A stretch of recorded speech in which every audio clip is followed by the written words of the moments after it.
when it comes to the holidays, and I have some clinical insights I want to share as well.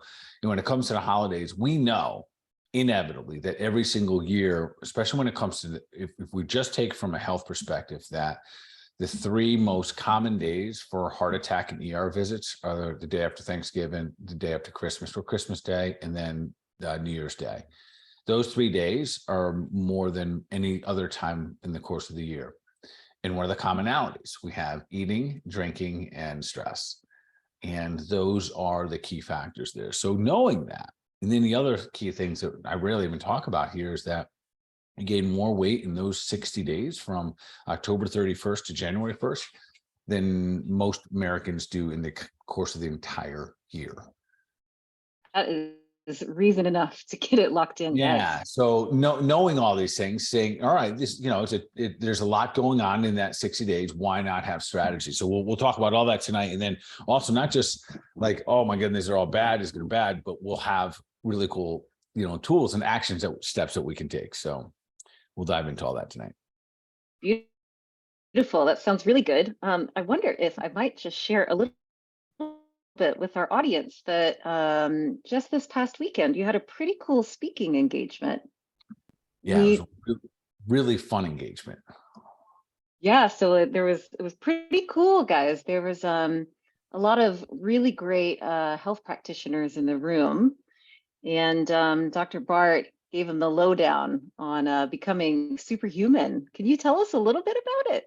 Yeah, I'm happy to. So it's honestly, it's not the conversation wasn't entirely different than we talk about here on the Health Made Simple show.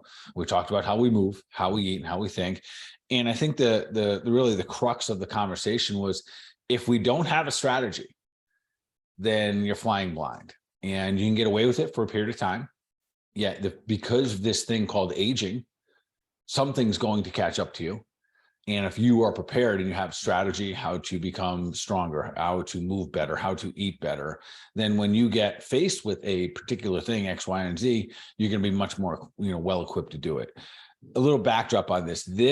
So typically in a lot of the audience I speak to, somehow, some way or another, I know the audience, whether, I don't even know how to say this, but typically there's some kind of prior event that takes place, and I'm either a participant or something. And this was one of those, we call it a cold talk, meaning I don't know anybody there. They have no idea who I am, which makes it a little more challenging and fun at the same time. So I have to, in a really short period of time, have the ability to gain trust, because right after I trust them, they trust me, I'm going to spank them. Yeah. Spank them. Yeah. So that it's a must. So if you guys are listening to this, I think you'll understand when I say spank them, that as adults, we have very, very few people holding us accountable. So if you don't have everything you want in your life right now, there's 2 reasons why. You don't have a strategy to get it, or second, no one's holding you accountable. And that really, really, really applies to adults and their health. So when it comes to our health as adults, very few people hold us accountable for having healthy actions of kindness, actions of love, and prideful actions for our own bodies.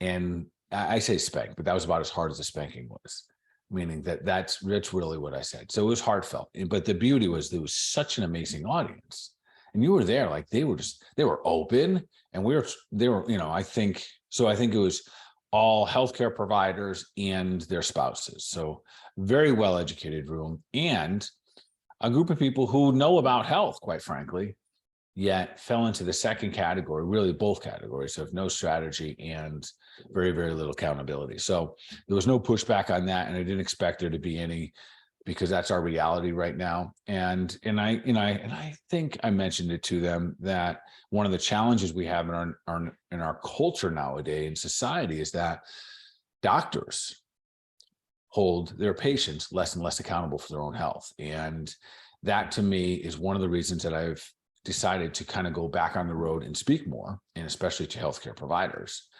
because I think we need to kind of ramp up and kind of revamp how we approach things as providers. So all the providers, listen to what I have to say. It is our, in my opinion, it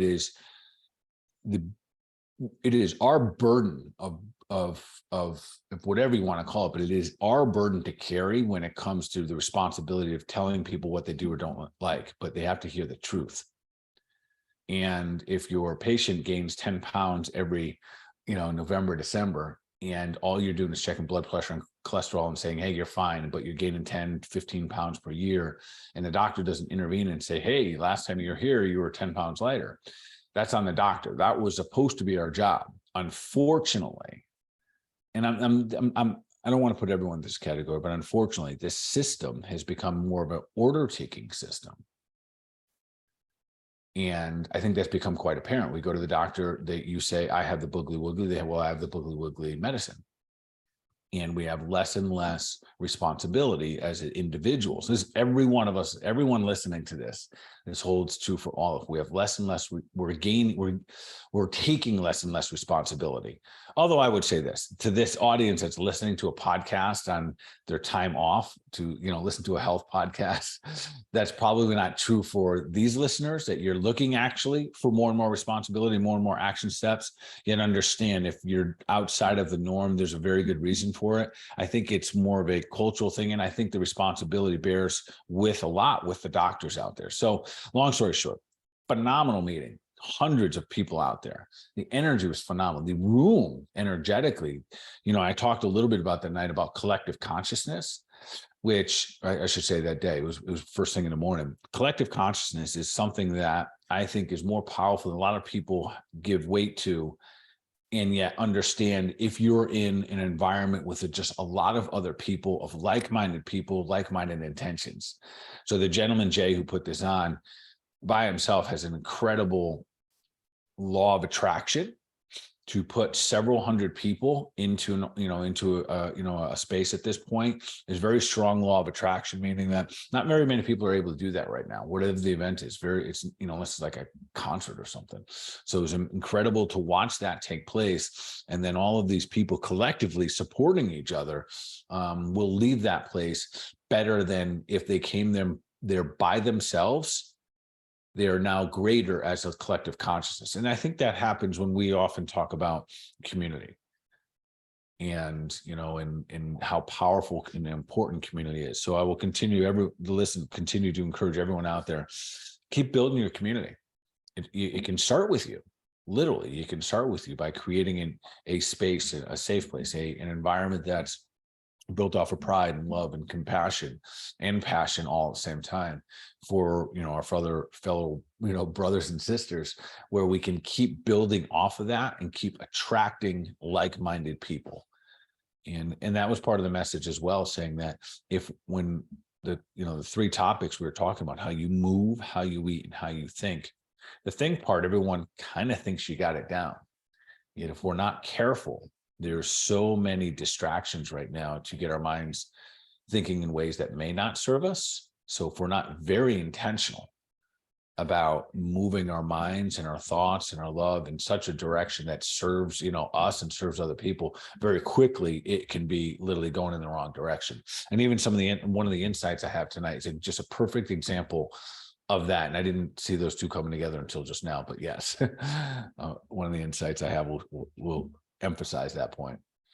That's awesome. I'm glad that you used the word love, because you say this word spank, but really it's like this sense of saying, like, I care about you. Like, so you talk about practitioners saying, like, hey, this is what I noticed that's different about you this year than last time I saw you. So it's all this movement towards love, with just this idea of like becoming the best version of yourself, right?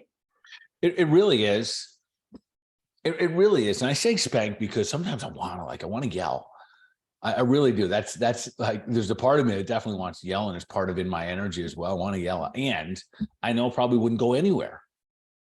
Right. So if I came from that energetic space, it probably wouldn't go too far. Maybe a couple people would influence, but probably not, on the big scale of things. Well, shout out to all of these, the hundreds of folks in the room who got out of their chairs in this big, giant conference hall and squatted down for my yogis out there, Malasana, seeing how their bodies were feeling in that day. I think you developed some trust there, Bart. Yeah, that was fun. That's what was so great about it, literally to watch that many people just kind of follow along with, what might have seemed silly in the moment. I had them doing some different stretches to see where their range of motion was, because these are good tests to see how we were aging, quite frankly. And I had him sit down in that posture we call malasana. And then I kind of taught a section in malasana. I taught that small concept while we're in malasana, having everyone staying there. That was fun to watch. It was a really good time and such a good energy in the room. Well said. And thank you guys for being part of our community, joining us here weekly. Truly, we feel your energy as well. Yeah, and it feeds. And I would say thank you for everyone that continues to support us and, and give us the nice comments. It does matter. So that's what feeds, us getting here on a Tuesday night and continue to do the work and put the work in. It does take some extra work. We enjoy it, of course. Yet it's motivating to know that it's having an impact as well. So let's dive in. We ready? Do some clinical insight? Let's do some clinical insights. Beautiful. Right. I have 3 I want to share, and I'll try to get through them pretty quickly here. So first one, super motivating. 75-year-old male guy. He lives here part-time, and this is what's fascinating.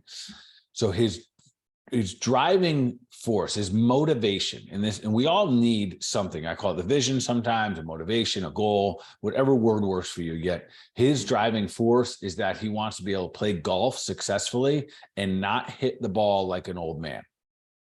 Okay. Awesome intention. Love it. Yeah. Yes. Love it. Love it. Love it. Doesn't matter what it is, as long as it drives you to being a better version of yourself. So, which requires him to have better range of motion. So you have to be able to move your body. Hey, golf is a very athletic. Oftentimes we don't think of it as much, but it requires a lot of different spinal movements, different mechanics. So he works out with one of our trainers 7 days a week. 7 days a week. 7 days a week.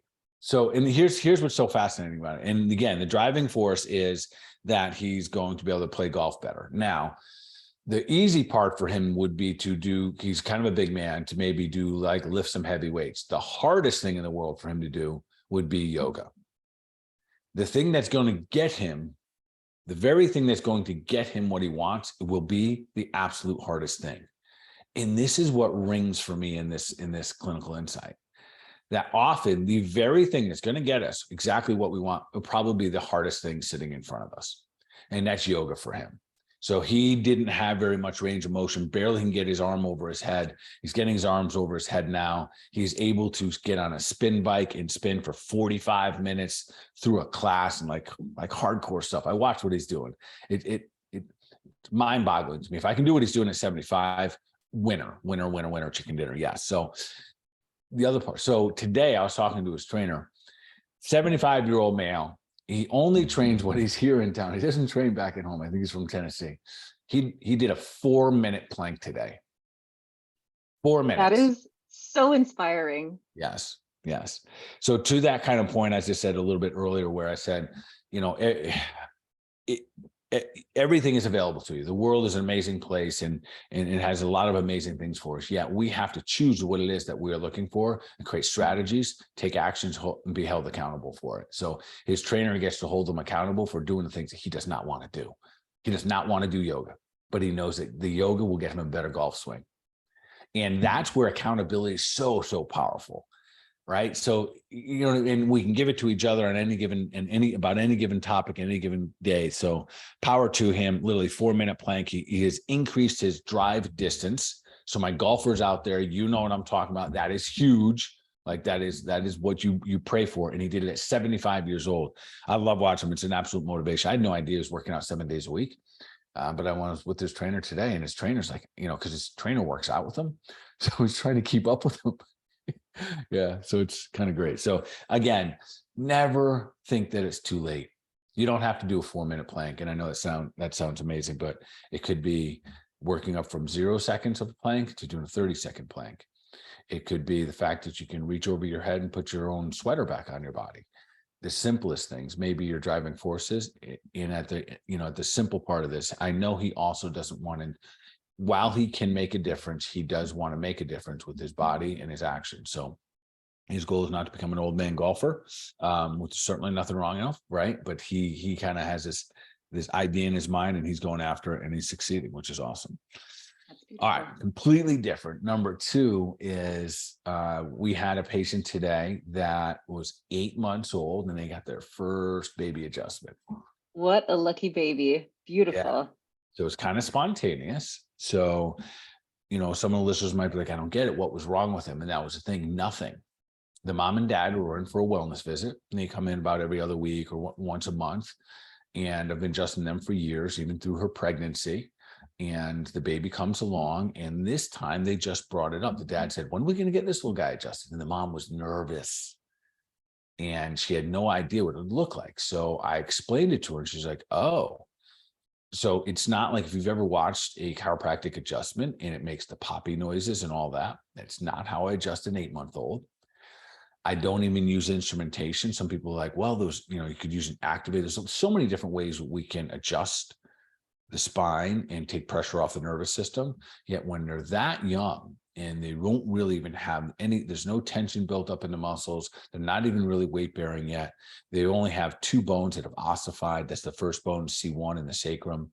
So there's very little holding it there, yet they do have, they're all glued together. Don't get me wrong, they're not falling apart. They do get misalignments.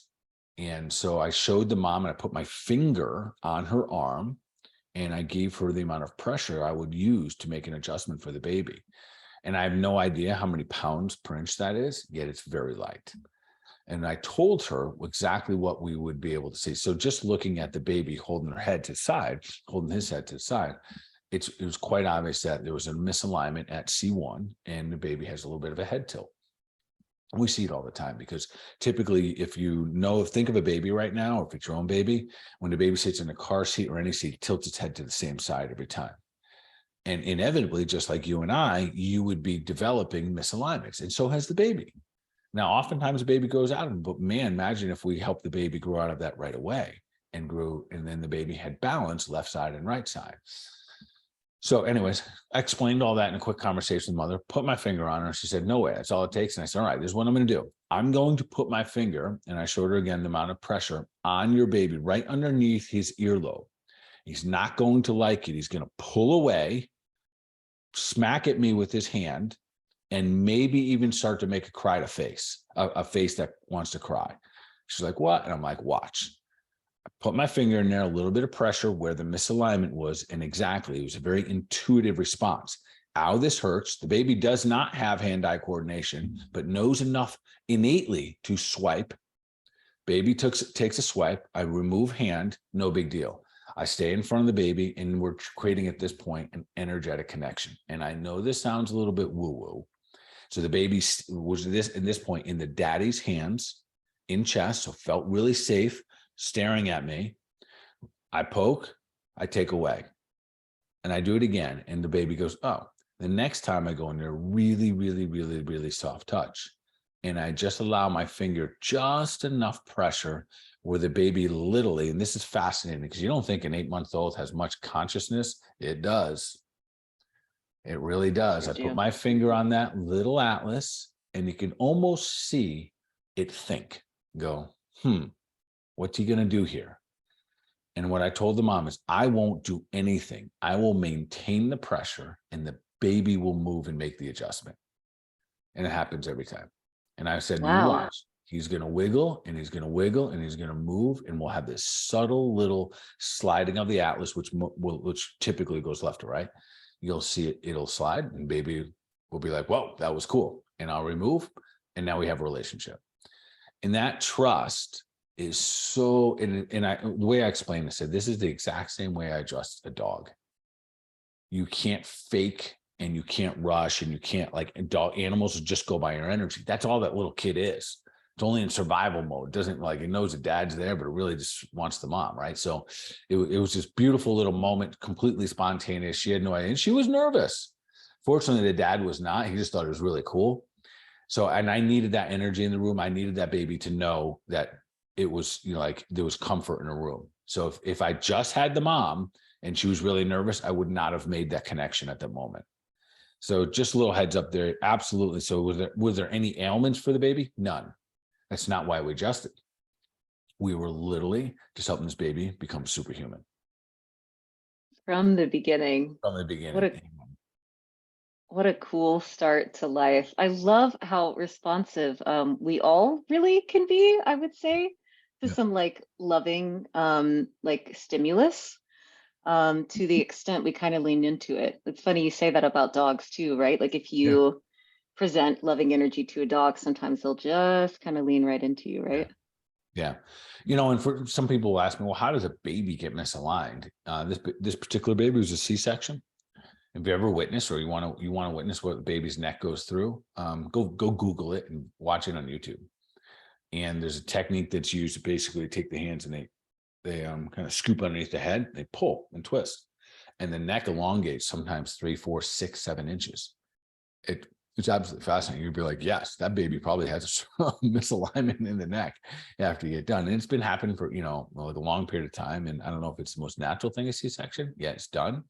And these are some of the things that we can do to counterbalance, because yes, that is pretty rough on a little kiddo. So that was wonderful. Another clinical insight. We'll dive into some really cool things about herbs and holidays and managing stress and all that good stuff. This totally different. I wouldn't say this is a big victory here, but real story. So I want everyone to hear this one. 58-year-old female, things were going great. She came in originally with an inflamed elbow, kind of like a tennis elbow situation, and the right shoulder. So everything was a little bit of mess, a little bit of pain, a little bit of numbness and tingling in the hand, a little bit of loss of power.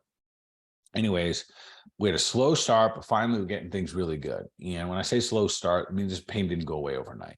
We were chunking away at it, getting some chiropractic adjustments, doing some sound wave therapy, made some dietary changes, got a lot of the pro-inflammatory foods out. So anyways, getting good. Let's just say if we were trying to get to a 10, we were probably almost a 7. Like we were on our way there, which is pretty nice. 70% correction, maybe a little bit more. And then she went away for a birthday weekend. Yes. And this is where it gets really interesting. So I always start with conversation. Hey, wait, you taking care of yourself? You doing good things for your body, moving well, eating well, thinking well. Well, literally, this is how the conversation went. Yeah, it's my birthday. I don't know, because I'm not sure what you mean. I just had a birthday last week. And you had a push-up birthday. I had a push-up birthday. I know what kind of birthday I used to have. And I think a lot of people will understand when I say this. So I think it's important that we start to have a little bit of a consciousness or a plan that we don't have to have, our celebrations don't have to be punishments. And that was my conversation with her. And unfortunately, it almost seemed to depress her. That really opens up the category to a much bigger conversation, but a real one. If the only thing lighting us up anymore is getting inebriated or being sedated, then maybe there's and this is real, maybe there's other things that we got to look at on a deeper level. And I'm not saying we're going to do that here tonight, on our podcast yet. It's worthy of taking a look of some of our actions. Why does it have to be this way? Because the flip side of it was she came back and she said, no, this isn't working. All my pain is back. And nothing had changed other than 3 to 4 nights of drinking, eating out, bringing all the gluten back, and all the pro-inflammatory stuff that we talked about. So, in this conversation, I think I did enough to get her back on track. Meaning or identify that some of her actions were part of the responsibility or of why all these things came back. Yet there's no accountability. And that is the part that I would say we have to take a look at the tribe. We have to look at the community that we're in. And does celebration always mean punishment? So we're going into the holidays. And I think for most people, without ever actually identifying it as such, that it's we celebrate. And as a result of celebrating, it means punishment to our bodies. It means we're going to overeat, overdrink, maybe overspend and not get enough rest. And I would at least like to present the possibility that concept isn't rooted in anything deep, and there could be a lot of other ways to do it. What a great way to introduce this idea that we could have a strategy to approach these holidays, knowing what's around the corner. Yeah. So anyways, with her, the situation, I think that clinical insight is this. I very frequently hear people, they get off track as a result of in their words, kind of celebrating their birthday or an event. And yet I would say, let's just be real mindful of how we celebrate. Is a celebration always mean pain? It does not. So, all right. So let's dive in a little bit, because I think this leads pretty well right into this whole idea of what's ahead of us in the holidays. And there's really 4 detrimental things that take place during the holidays. So there is a lack Only of 4? sleep. Yeah, well, there's probably a bunch more, and they probably fall under these categories. Yet I'm going to kind of keep it like in this. Yeah, way more than 4, quite frankly, but nonetheless, I think these are the top 4. So Awesome. we become sleep deprived, very, very common. And we'll talk about the strategies we can use for that and how we can win that kind of game. Blood sugar management becomes a big problem. And what I mean by that is from October 31st to January 1st, we start eating a little abnormally. And once that train gets rolling, hard to stop it. So I want to give you some strategies tonight on how we slow down or stop the sugar and carb train, which is caused by, Halloween candies to, big, huge Thanksgiving meals and alcohol and all the above. Stress and anxiety seem to increase dramatically over these holidays. And those are the ER visits, a lot of them that we see. And then fatigue. And fatigue, when I talk about fatigue in this nature, is fatigue on the central nervous system. So all the above, easy remedies as long as we have a plan to do so. Fantastic. Should we have a look? Let's see. Of the ones that resonate, for me, I'm going to say all of them are unfamiliar. Yeah. So let's have first a conversation about sleep. So this way I'd like to lay this out. Knowing that all of this is available, let's have the tools and strategies in place, identifying it first. So that's kind of the accountability part, and say, all right, there's a chance that our sleep schedule is going to get off. And there's a couple of things we can do, especially when we get to use the herbs. Let me back up for a second about herbs, because I think this gets lost a lot of times when we think about the power and how medicinal herbs are. All of our ancestors, every one of us listening, this is what people used for tens of thousands of years. That was medicine. It was herbs. It goes as far back as like people memorizing the scriptures and different, religions, and they would chew on the bacopa leaf all day long for memory. That was very common. That's how they would, just absorb, intense amounts of information over short periods of time. We look at the men in many tribes, to keep them from battling, would eat and drink kava. That was one of the biggest thing to slow down the possibility of tribes fighting each other. They would all the males had to drink kava, and that would keep frustrations low. So we look back on these things, or like things like echinacea, chewing on echinacea during dark winters, during cold times. We're using warming herbs like turmeric when literally it was cold all winter, but we could warm up and get our chi to move. So there's different herbs for different things, and yet it's been around for thousands of years. And it's the nice thing is I feel like it's coming alive again over these, last several years at least, where it's beginning to get more momentum, where we're starting to use it and seeing an infusion of herbs being mainstream. So tonight we'll talk about some of the very specifically to adaptogen herbs, as well as what we call Nervine or Nervine, some call them herbs. And those are ones that are very specifically designed or used to help the nervous system. So a couple of weeks ago, we talked about the tropho restorative herbs, where we use herbs very specifically for different parts of our body. So if you wanted to maintain the integrity of your soft tissue and like your skin, the best herb for that would be gotu kola, especially if there was damage. Tropho restorative is restorative to that particular organ or gland. If you wanted to restore, say, your liver function, maybe you beat it up for a couple of years, milk thistle is probably the single best tropho restorative herb for your liver, meaning like you can literally repair a damaged liver. So tonight we'll use a little bit of the Nervine herbs. Well, there's a bunch of them. And then often when we think of herbs, they often do really good when they're paired together. So let's roll through this. So let's first talk about sleep, and we'll break it down to a couple different ways through the holidays. Let's say you're normally a good sleeper, and even if you're not, we'll go through both categories. If you can't fall asleep, you need something to unwind the nervous system. And one of the best is one of the Nervine herbs is something called kava. So I don't usually call it a Nervine herb, saying this is really good for your nervous system. Yet I also often reference it as something that helps you kind of come from your sympathetic dominant state, your sympathetic nervous system, and swing that pendulum into your parasympathetic, activity where you are resting and digesting. So that would be one of the single best ones, but there's other really, really good ones that people are probably a little familiar with. Something like valerian root, absolutely fantastic. And I'll talk about a tonic that we've made in just a moment here. Yeah, there's different reasons why people may not fall asleep. They could have pain, they could have things like fibromyalgia and blood sugar management. And I want to go into those a little bit. We're going to see a lot of people lose sleep as a result of blood sugar discourse, we'll call it.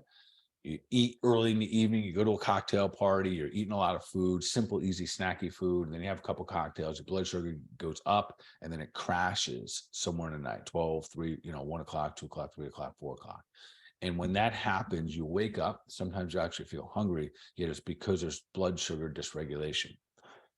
Right with that, it's often very stressful for the body. So there's some really good ones like licorice root and rumania are phenomenal for blood sugar regulation.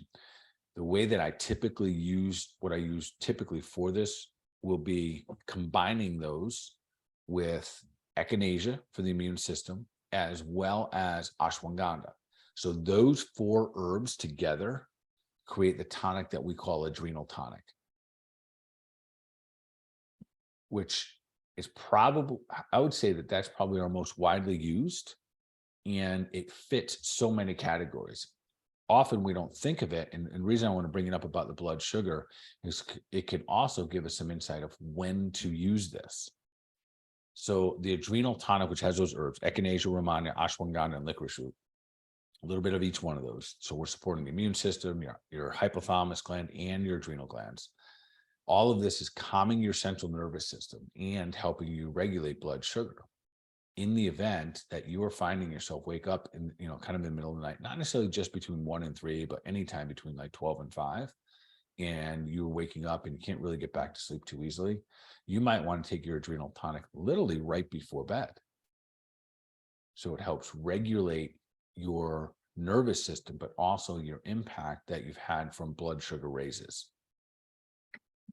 What a great rinse for all of the systems. Because I think when we think about sleep, we think about once the head hits the pillow, but so much informs that deep sleep. Yeah, in sleeping again will be probably, and we're starting with this because this will be the most important. If we disrupt sleep, everything's vulnerable. Hormone dysregulation, weight gain is very easy. All different type of stressors. Being on edge is certainly going to be, more available for us. So speaking of sleep, insomnia, and this is very specific. This is where we're going to combine. We're really going to use some of the Nervine herbs, very specific. And and not many people have heard of these. They're not quite as popular, I would say. Yet they're still familiar, I would say. St. John's wort, which has been around forever, is an absolute phenomenal herb by itself. It's been around everything from literally fighting off viruses to helping people that are having, signs and symptoms of depression. But this particular one, St. John's wort, is a Nervine herb where it helps your central nervous system calm down. So the Nervine herbs work a couple different ways. They can support it and give it more support to operate properly, or they can relax the nervous system. So anything that you hear out there that's Nervine in a Nervine herb, it will do one of those two things. Again, support it to function better, or it's going to relax the nervous system. So St. John's wort, along with skullcap and an herb called saffron. That combination right there, absolutely phenomenal. Fortunately, we have I guess we'll call it a blend, and that product name is called Nervine. Anyone out there that is having seasonal lows, this is phenomenal for. We call that seasonal disorder at times, or seasonal depression disorder, or you have insomnia. This is probably one of the single best for insomnia, because with insomnia, there's such a root to the central nervous system of almost getting into that wired and tired phase. So absolutely fantastic, and especially through the holidays. And the beauty of something like Nervine, you can take it and it works. where it's not necessary. It's certainly good if you need it extended, it's perfectly safe. Yet this isn't something you have to take every day. You literally can start taking this and start getting some of the benefits the night that you take it, which is really nice. Yeah, good tool to have on hand. Just a little side note in that same idea of insomnia. If anyone out there has ever dealt with fibromyalgia, which is essentially this all over body pain where the muscles ache and sore. So it's a fibromyalgia pain, fiber pain or muscle fiber pain. Neviton is phenomenal for this. It's a little like secret weapon, quite frankly. That's when you start to take it on a daily basis to downregulate a lot of the nervous system that's kind of wound up. So that's, again, just kind of a side note there. If you are finding yourself wound up, and that is the cause of your sleeplessness, and because your days are just too busy, running around maybe with kids, or you're doing shopping, or you're just so many things on your agenda, another way to approach this would be to help regulate your nervous system through the day. And there's another fantastic herb that I love using for many, many things. And that the name of that is ashwagandha. And when we use this one, typically, if you use this through the course of the day, you are actually preparing yourself to make a better shift at night. So if people are having sleep issues and they become chronic, and these formulas or these herbal remedies that we're talking about don't necessarily turn the corner for them during the day, you might find that you get much better result at night by taking the ashwagandha during the day. Awesome. That kind of spreads it out from the adrenal tonic too, right? That has that ashwagandha in there a little bit. It does. It does. Yeah. So that's the beauty of that adrenal tonic. It has a little bit of everything. Sometimes it could do a little bit of everything. Sometimes we might add additional ashwagandha and make it a little bit more medicinal in that particular field right there for getting that more relaxed state through the course of the day. And really, that ashwagandha, its impact on the hypothalamus allows us to go from busy stress to unwind. It helps us make that transition. And that's really the bigger challenge. And so I get when people say, well, you got to get rid of your stress. I don't know how that works personally. Yet I do understand building up a capacity, the ability to handle more stress. And ashwagandha is one of those really friendly herbs that really helps that happen. Yeah, and herbs are pretty friendly to the body too, right? Super friendly to the body. There many of these ones that I'm talking about right now, especially if we're using adaptogen herbs, they literally help our bodies adapt to whichever environment that they need to. So if we have more stress, it'll calm the nervous system down. If we're kind of underwired, it'll help us kind of, pick it up a little bit and help the function of different systems, organs, and glands. So again, this is not new. That's in literally when we think about how to, practitioners like myself, we are looking at the old data. There's not a tremendous amount of new data or new research papers. And I don't know if there's ever going to be massive studies on kava and massive studies on ashwagandha. There's more now than there's ever been. Like you can find it on PubMed and everything like that. Yet we use the clinical data and the examples that we've seen in the past of how things have been used literally as the world's, pretty much the world's, oldest form of medicine has been herbs. And I probably should say this, that, if you're out there and you're using herbs, there are some contraindications at times. So make sure that you're consulting with your provider, but make sure that you're taking what's right for you, et cetera. So, get with your provider one way or another, and they can certainly help navigate. And I would say your provider needs to be, versed in herbs. So not every provider is. Again, it's a whole nother category of understanding how to use nature's medicine. And so how about for folks who might be having trouble sleeping due to like discomfort or pain? Yeah, so that's another good category too, and that's a pretty common one. So that one, there's a couple fantastic ones. So there's some Nervine herbs, for example, cordialis is phenomenal. That's been used in Chinese medicine for years. California poppy seed is a very popular Nervine tonic or Nervine herb where it really relaxes the body, relaxes the nervous system. And so is Jamaica dogwood. So again, there's a combination product we use there called Nervagesic that uses all three of those together. So anyone that experiences pain, and that is the reason that they're staying up at night, they're rolling over and they got nerve pain or their arms going to sleep, Nervogesic may be one of the single best. And a lot of these things is because if your nervous system, if you go to bed tight, or you have chronically tight muscles in your neck and your trap, that is a nervous system issue. That's your nervous system essentially commanding that muscle to be in tight fashion. So if you say, it's always tight here, it's under stress and it's not coming out of that stress state. So that's where utilizing these herbs can literally be, a game changer for us. Would you say that the quality of your sleep has any effect on your immune function? Yeah, 100%. I think there's a direct correlation there, no doubt. I think a lot of times we think we can get away with, not sleeping a ton. And you might do that. You might just get away with it, quite frankly, for a couple hours, a couple days, something like that. Yet your sleep, we heal when we sleep. And that's the part of the parasympathetic nervous system that's so important for us. It's rest and digest. And when you rest, you heal. So we are literally healing when we sleep. That's when our hormones are re-regulating. That is when our body's re-nurturing itself. That's when the liver's detoxing. So all of that happens while we're sleeping. And unfortunately, an interrupted sleep or a sedated sleep, whether it's alcohol, medication used to make us sleep, we lose out on a lot of those processes. So there's a big difference between being able to do what every human should be able to do pretty well, which is sleep and poop, or using medications to do those same things. So be mindful of it. Make sure that you're getting the quality that counts. And, and when I think anyone and everyone would agree, you're sleeping really good, you feel awesome. Yeah. Especially if you stack up a couple days in a row. Yeah, it's a great day when you wake up feeling super refreshed. I'm just going to put the links for those awesome herbs. I wonder if we could just ask, we've got a question here from Judy for the adrenal tonic. Should that be taken 2 times a day or just in the evening?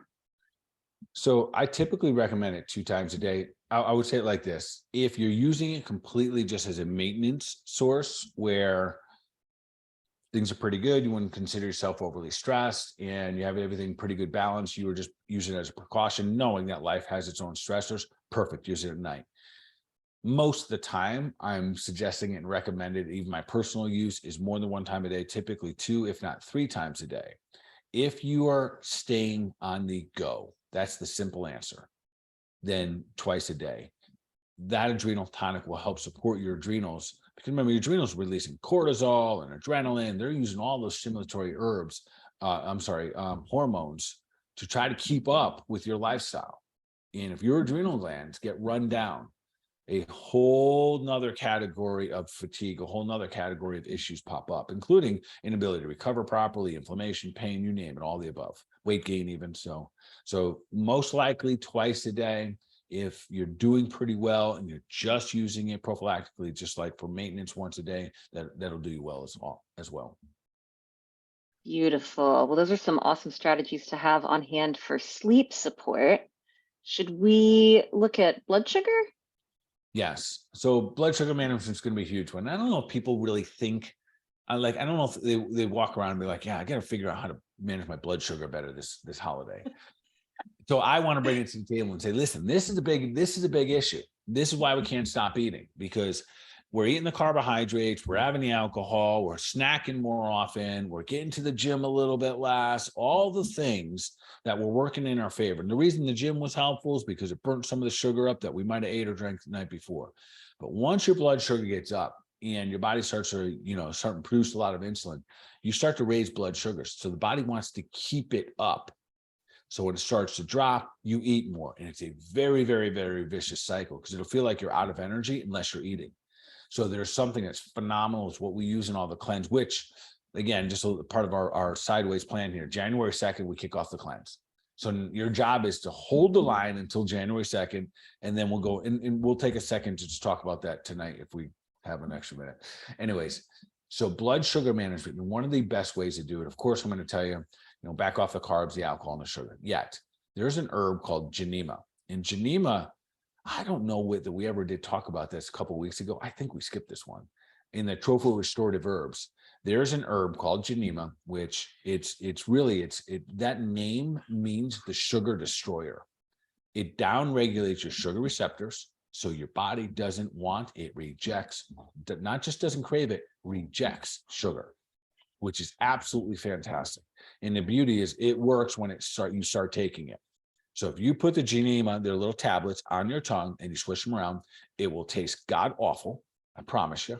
There's no way it'll taste good. And the moment you go to drink your glass of wine, have your little piece of, Halloween candy, I pray it's not around anymore. Yeah, if you do those things, you will only taste the chemicals. You will barely taste the sugar anymore.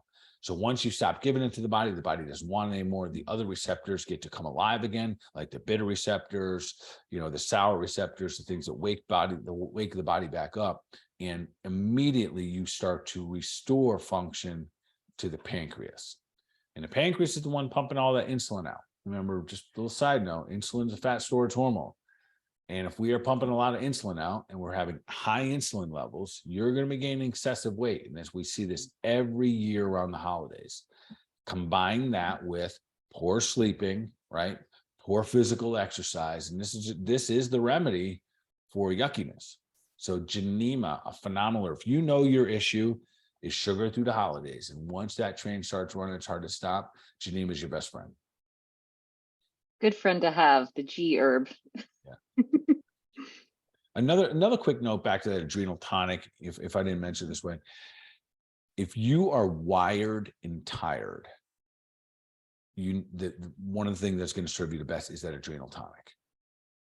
So that is going to be really, really supportive, because you're going to support the adrenal glands and blood sugar dysregulation simultaneously the stress that's going on in your body. So wired and tired, meaning you're tired all day long, 7, 8, 9 o'clock comes and boom, you're awake.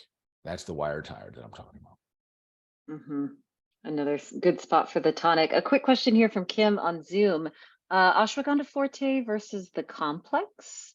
Would you have a sense of why we would use each? Yes, I do. So the ashwagandha complex is a little bit more geared for someone who is having adrenal issues. So there's withania in there, and I believe, I forget, maybe a little bit of Romagna, which is a phenomenal herb for your adrenals. Ashwagandha forte by itself is a little bit of a more therapeutic, stronger one. And I'm going to use that when I see the emotional component of the stress being at the highest. So the anxiousness, the concern, the fear, the worries, all of those things, the sadness, even, quite frankly, the emotional component in that type of stress, all of that happen, all of those things that take place so frequently during the holidays. So I'm a holiday lover, so I love Thanksgiving, I love Christmas, I love them all. And I also understand where they bring up a lot of other emotions, because inevitably we start to think of the people at times who are not with us. So they come with some sadness, even though they're beautiful and they're wonderful. Yet the pendulum swings so far in that emotional, it's like emotional roller coasters. So typically I'll go either adrenal tonic I often will back that up with ashwagandha forte. Typically, I'll use the ashwagandha complex when people will not drink the liquid. They get the ashwagandha complex because there's pill form, and I can build that tonic in pill form. Perfect. Awesome. Thank you for that. I want to make sure we have so many awesome things to get to. Our next topic is stress and anxiety. Yeah. So when it comes Tell me there's some herbs that can support us for that. Yeah, and I've already mentioned several. Yet there no doubt there are. So my favorite is off the top. So stress, the single best chill out pill, no hands down, is going to be something called kava. And the beauty of kava is a nervine herb, which means that it literally directly affects and is beneficial. It's a relaxer for your central nervous system. That should be enough said. So literally, if your nervous system is wound up and you just want to chill, like you want the neck pain to go away, you want your muscles to relax in your body, kava is phenomenal. It is also my single best go-to if someone's having anxiety. The beauty is that it shifts that pendulum so easily and so quickly. So it kicks in about 15 minutes and then usually has kind of a wear out phase after about 2 hours. But the beauty is that's often enough to really make a significant change. It also is fantastic to use if you can't fall asleep. So when it comes to things like stress and anxiety, hands down, the two best ones are going to be kava and ashwagandha. And here, as important as anything is me giving like the formula, like use this herb or use that herb, it's also important to have some recognition of where is your stress coming from? Where is your anxiety coming from? So is this an emotional thing, or is this a biochemical issue where the more I change my biochemistry by putting in alcohol or food or drugs or whatever it may be, then that becomes my trigger? Or is this a physical thing where I'm physically not getting enough sleep and I'm just flat out getting worn out, and we need to be more supportive of the sleep cycles? So identifying there, and then we can get really, really strategic. Say no matter what, if you have a fair amount of stress or anxiousness, kava, phenomenal. Taking some ashwagandha throughout the course of the day, another phenomenal tool. Awesome. Great ones to have on hand, and like so helpful for so many different sources of this like holiday stress. So not only can the herbs stack, but it's like their benefits kind of spread out far and wide. They really do. And I think more people, I love using them clinically. And I do, so of course there's herbs, right? And herbs do have some vitamins and minerals, and it's just not heavy dosed. And then we have vitamins and minerals, and those are the combination of the two is really where we can use food as medicine. And again, it's never, and here's, so we never get confused here. It's never to cure a disease. It is to help the human body function better, always. And that is a little bit of a disclaimer. Yeah, at the same time, I really mean that. The goal is to always treat the human, not the disease, not the symptom. So, and that's why I think it's important when you just ask me about the stress and anxiety, that comes down to the individual human. Where is yours coming from? And when we know that, then we can help the human manage that part of it better by helping their systems, their organs, and their glands function at a higher level. And let's, longer have this on this topic, and I got a couple minutes here. Through the course of the holidays, I'm gonna throw a couple of the other just kind of good fun things. Of course, when it comes to your diet, yes, you know what to do. God's garden, keep it clean. And bring digestive enzymes everywhere you go. My favorite Zypan, it's predominantly hydrochloric acid. It helps you digest your food better. There's a big, so in all of this, we see big issues with indigestion through the holidays. Massive. It's like there's so much indigestion medications used, it's crazy. So become a better digestion. The reason that is that, remember, we're not supposed to be wound up and eat at the same time. And that is exactly what we do in the holidays. We're very social, we're very talkative, we're high energy.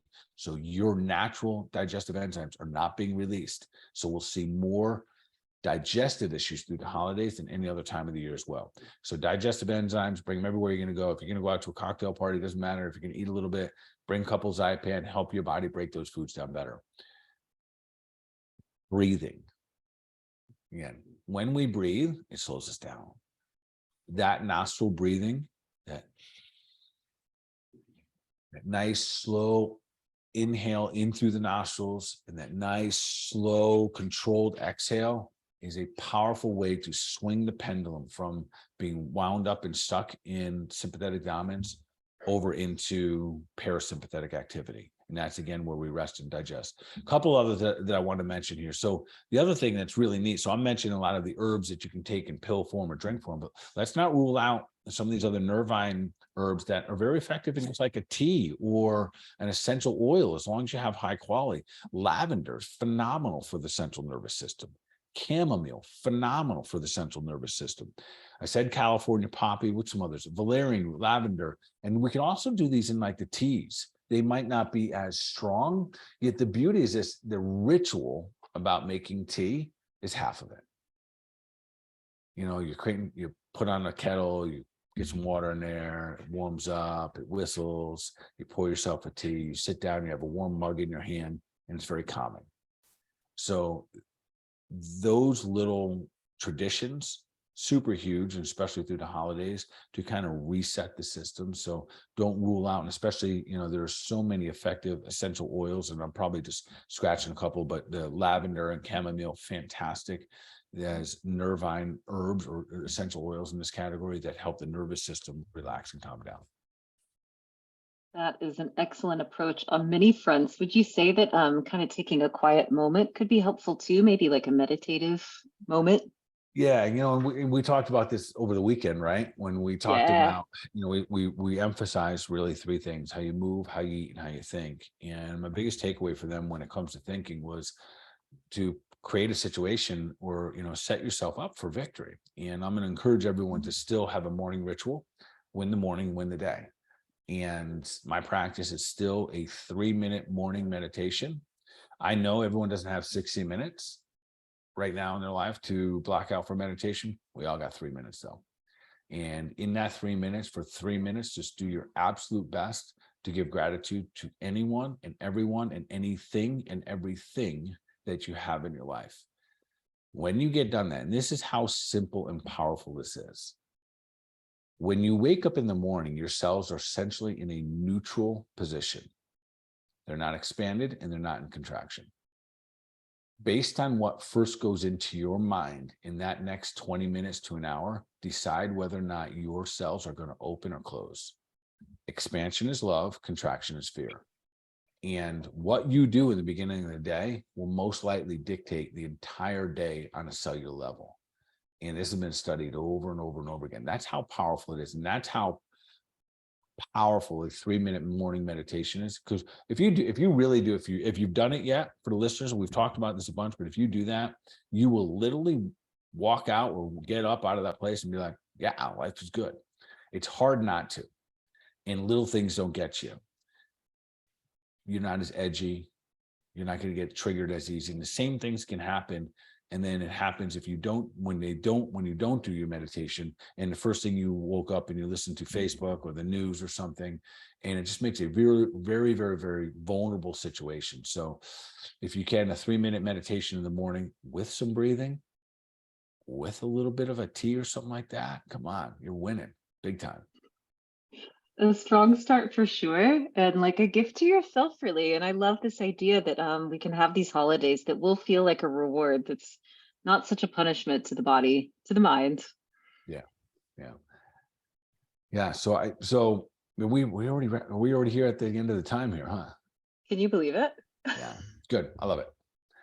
So let's finish strong here. Bart, here we are at the end of the Health Made Simple show. What is one step that our listeners can take towards becoming superhuman? So this is going to be an easy one for it, because we just kind of got done having this conversation, and it was about what I was about to say next, but I saved it for this. So this is perfect. So like literally as we're talking tonight, write down a couple of things that almost your vision or your goals, if whatever you like to call them, your visual, I like to say the vision, like this is what I see myself doing and being over this next, let's say it's about 6 or 7 weeks until January 1st, and be very specific. Where do you want your weight to be? Your energy to be, your kindness to be, your finances to be? Identify them. That's where the accountability starts. I promise you, if you don't do it for those categories, they will be in a lesser spot than you want them to be. They're not magically going to get better. Yet if we just acknowledge them a little bit, and so be very specific, set a health goal for the holidays. I love the idea of that. And then of course, January 2nd, we'll launch the cleanse, and we'll have another amazing year ahead of us. Yeah, that's going to be awesome. Guys, thank you so much for joining us here at the Health Made Simple show. And thank you, everyone, once again. Keep doing your thing, keep sharing it out, keep spreading the love. And if you have the opportunity on your platforms, however you listen to us, if you give us a rating there, we'd love that. 5-star would be best. We love that. Of course, we're going to continue to take deliberate action for your mind, your body, over wellness. Y'all be awesome.